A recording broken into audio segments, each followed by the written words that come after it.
Según un estudio que hizo el cardenal Danielou, de acuerdo a la población que había y a los niños censados en Belén, calcula alrededor de 200 niños sacrificados.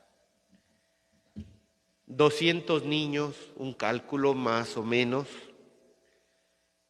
que derramaron su sangre por defender la sangre de Cristo.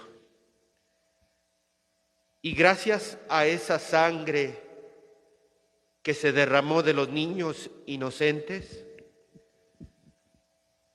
sirvió para salvar a nuestro Salvador, que derramaría su sangre por toda la humanidad. Una ilustración que nos debe de ayudar a valorar lo que significó este acontecimiento.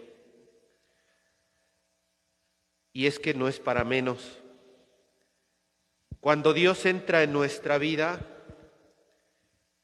aparece la cruz, incluso el martirio.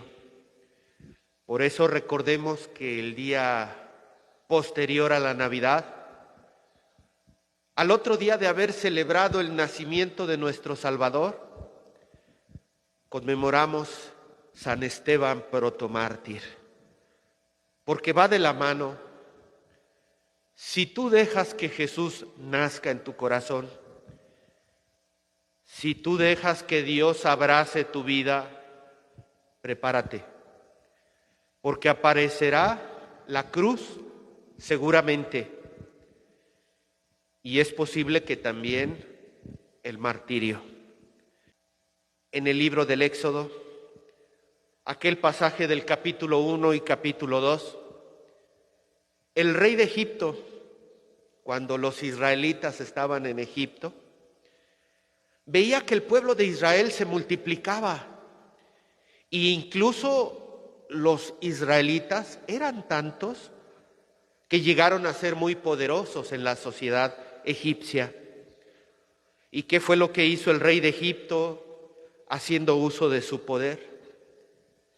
Ordenó a las parteras que todo hijo varón judío fuera echado al río Nilo, y si fuera hija, la dejarían con vida. Una mujer dio a luz a un niño, lo escondió 3 meses y luego lo colocó en una canasta a la orilla del río Nilo. Pues, ¿qué crees? Ciertamente las parteras matarían a muchos niños por la orden del rey de Egipto, pero hubo un niño que se salvó. Ese niño era Moisés. Moisés, aquel que liberaría al pueblo judío de la esclavitud de los egipcios. ¿Qué tiene que ver esto con los santos inocentes? Pues que Jesús es el nuevo Moisés, salvado por Dios, recubierto por la sangre de los mártires, para ser salvador de la humanidad. Así como el Evangelio del 25 de diciembre nos hacía ver que Dios es luz, pero que no todos lo reciben, así también la primera lectura de hoy nos dice: Dios es luz y en Él no hay oscuridad. Si decimos que estamos con Dios, pero vivimos en la oscuridad, fallamos un mandamiento. O somos de la luz o somos de la oscuridad. ¿Qué tenemos que hacer para saberlo? Fijarnos cómo son nuestras obras.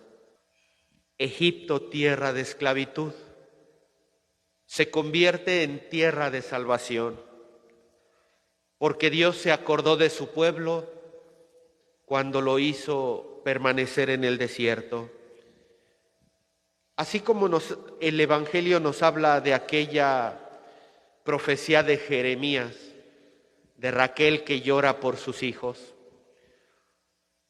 Versículos antes nos dice el mismo profeta Jeremías: Dios ha hallado gracia en el desierto, con amor eterno te he amado, por eso te he atraído con misericordia.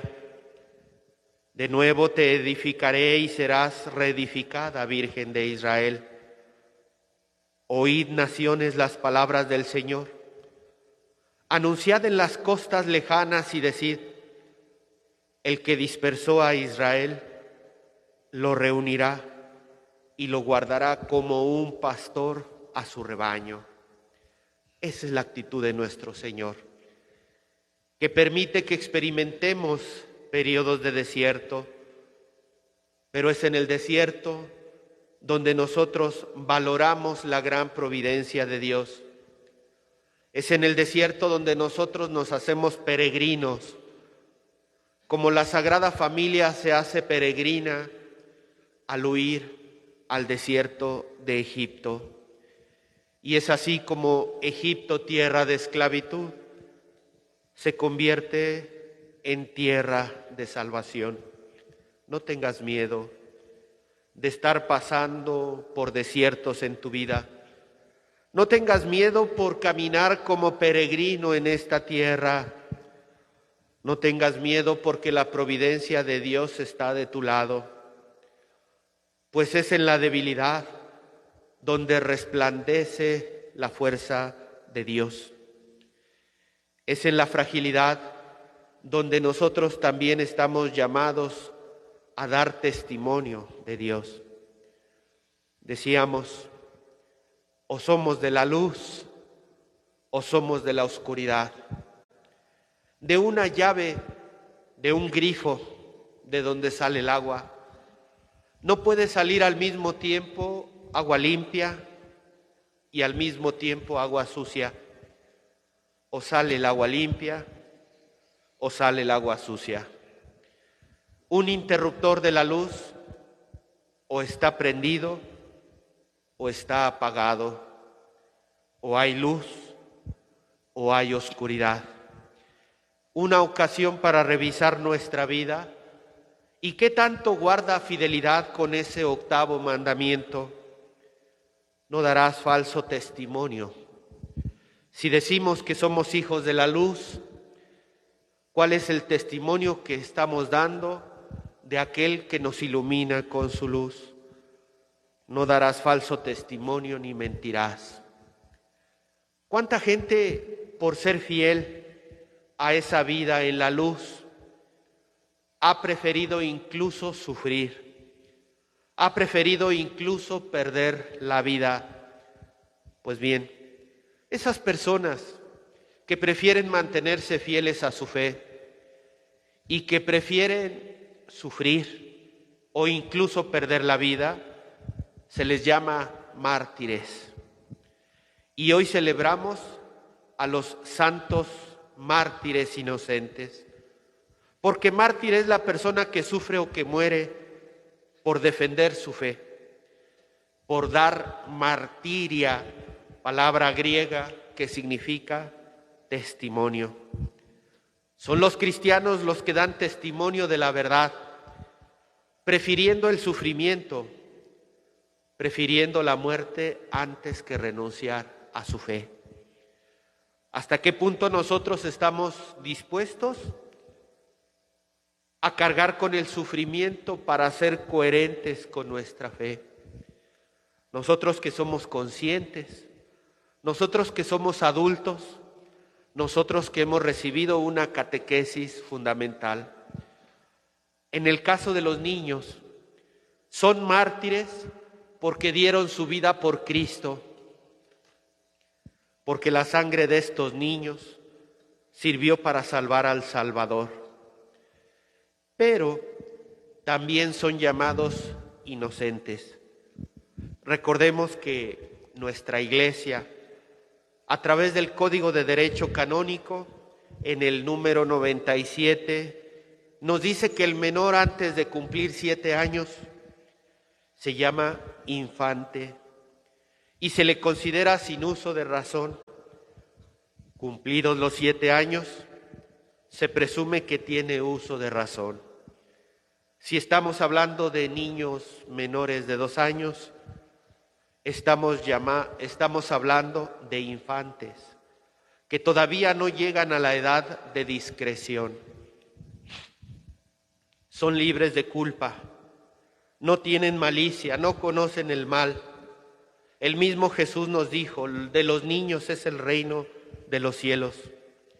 Niños que no han llegado a la edad de la discreción, que incluso todavía no tienen el uso de razón. ¿Cómo poder decir que estos niños son mártires? Porque su sangre derramada sirvió para cubrir la sangre de Cristo que nos salvó a toda la humanidad. Por eso son mártires, por eso son inocentes. Son mártires inocentes porque se les fue arrancada la vida a causa de Cristo, porque ellos aún sin saberlo dieron su vida por Cristo.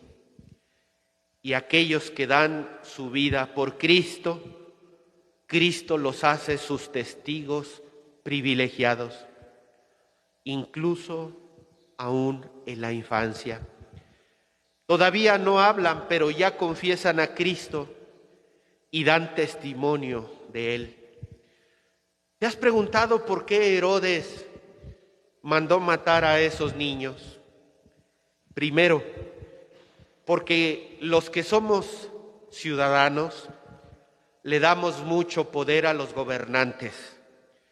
¿Por qué tienen tanto poder los gobernantes? ¿Por qué son tan poderosos? Porque nosotros así se los permitimos.